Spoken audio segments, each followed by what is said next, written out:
New York man arrested for cutting wires to red light cameras after exposing government revenue-generating scheme. Man found the stoplight cameras were activated during yellow lights and decided to cut the wires of it. Florida man, chaotic evil. New York man, chaotic good. Holy shit. Nah, dude, look up the entire story. It's insane. The dude got arrested once before this for using a painter's extension rod to point the stoplight cameras into the sky instead of cutting the wires. He didn't cut the wires until after he got out after being arrested the first time, which he did after posting Facebook videos that prove that the stoplights are intentionally rigged to trick drivers into citations. The yellow lights at intersections with cameras only last 3 seconds, as opposed to the 5 seconds they last at other stoplights without cameras in the same county. When he cut the camera cords, he reported his deeds to the news himself, and then politicians pressured the local police force into arresting him. The local police and sheriff deputies actually support him for his actions because the lights have been killing innocent people. During his most recent arrest, one of the sheriff's deputies actually offered to bail him out. When he got home again after these incidents, there was a surveillance camera planted at his house by the government to watch him. His reaction to being surveilled? He painted over the camera in America's flat-out fucking ballsiest fuck you to the government I've ever heard of. And it gets even crazier. After painting over the camera, suddenly this guy, his name is Stephen Ruth by the way, started getting attempts on his life. He reports that a car intentionally tried to hit him in a head-on collision, and after talking about the car to his neighbors, they confirmed that the car in question, or at least one that was visibly identical, its occupants included, had been staking out his house. Somebody was legitimately trying to murder him over his discovery and his actions. As a final insult to injury, Ruth pointed out that the vast majority of the cameras were found specifically in lower to middle-class neighborhoods. As well, the victims of these rigged stoplights tried to go to the local news station to talk about the deaths of their family members that occurred from the rigging. And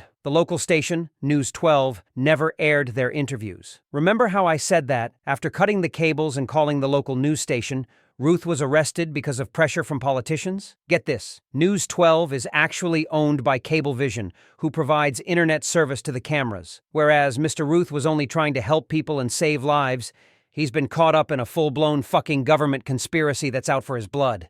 This guy isn't Robin Hood. He makes Robin Hood look like a chump.